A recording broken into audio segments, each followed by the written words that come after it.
Until Dawn has a dynamic, ever-changing story, the facial performances and the body performances are recorded separately, with different systems.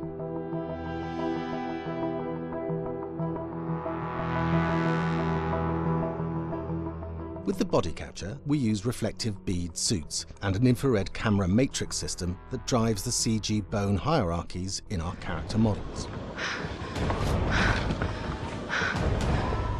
These performances cover everything from character locomotion, scene-specific performances and stunt work, most of which was recorded at studios in Pinewood and Shepperton, near London.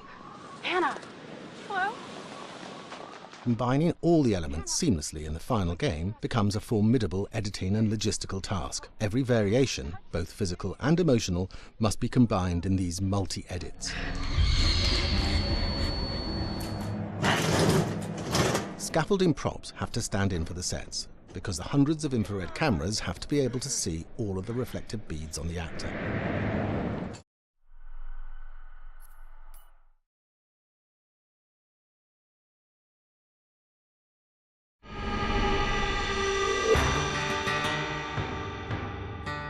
America's Northwoods border region. Within this land of 10,000 lakes and miles of dense timber, a hideous creature is believed to lurk. The Northwoods is probably one of the last frontiers in America. There's still a lot of places in this area that hasn't been set foot by man. Monsters and mysteries exist here because it is remote. Up in the Northwoods, winters are long. In times of biting cold and isolation, a devouring monster is believed to come forth. It's terrorized native people for generations. Growing up, I was told, like, don't go outside, the wendigo will get you.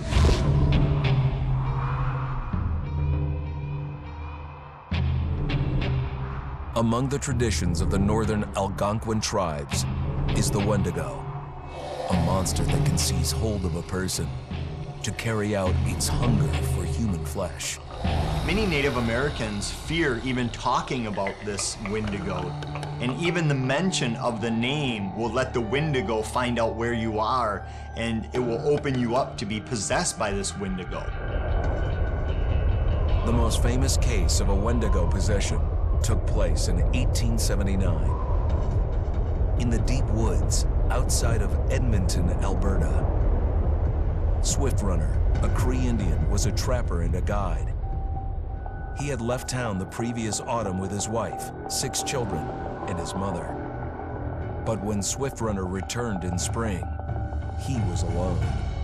Swift Runner came into a nearby village telling this heartbreaking tale. I had to watch them starve to death. Of his family being killed by starvation, and that he was the only survivor. My whole family gone. It wasn't hard to understand a family falling victim to a brutal winter. To even not.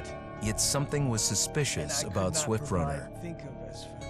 He was a strapping man, and he came into town weighing over 200 pounds. It didn't look like somebody who had just weathered a terrible winter. He wasn't malnourished, didn't look like he was starving. He looked healthier than ever. After a few nights, it became clear that something was wrong. He started having night terrors, screaming in his sleep. I am the wendigo! Villagers alerted the police. Swift Runner actually guided them back to his winter cabin. When they got there, that's when they saw the true horror.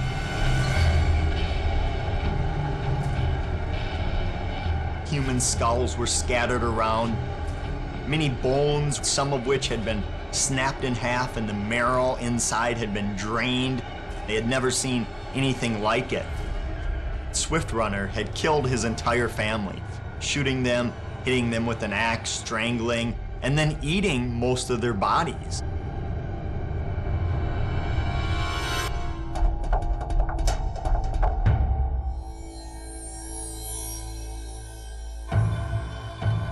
Right up until the moment the noose was on his neck, Swift Runner swore the evil spirit of the Wendigo had possessed him and twisted him into a cannibal killer.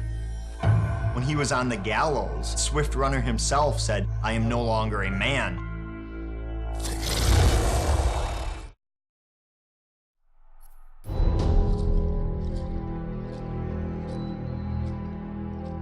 Just move over there. Go on, move. Let me say what I came to say. I'm here to tell you what you're up against being back on this mountain. You should never have returned. I don't know why you did after what happened last year. You mean with Hannah and Beth? Yeah, how could you know without being involved? I don't take kindly to you kids coming up here to my mountain. Your mountain. The mountain don't belong to me, it's true. But it don't belong to the Washingtons. This mountain belongs to the Wendigo. Hi, this is Lee Robinson, production designer at Supermassive Games. Understanding the ancient myths of the Wendigo was key for their development that helped the visual look. Through sketches and concepts, these elements were visualized, such as eyes being milky, almost dead, with loss of lips and eyelids due to frostbite, fangs growing and arms and legs getting longer, with skin hardening and thickening to look snarling and menacing, yet withered and lean. What the hell was that? Another fucking piece of... Fingers and toenails extending like claws, allowing them to climb effortlessly. We made them look gaunt and weathered, and having ragged remains of clothes they wore. Blood-stained and rotten, with patches of hair still remaining, they retained strong skeletal limbs, which enable them to be agile and quick through the environment. Where are you? My name is Jamie Gallipo, animation director at Supermassive.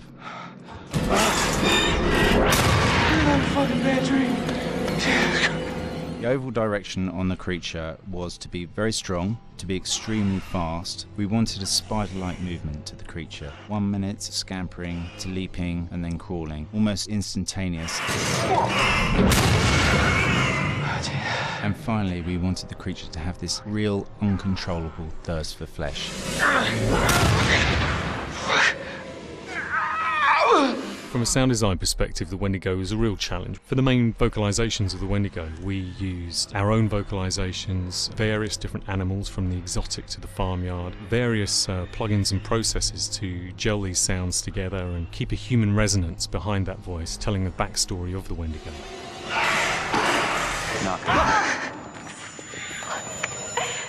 During the chase sequences, the anger of the Wendigo is felt by encircling breaths, screams and screeches that essentially chase you as you're being chased by the Wendigo.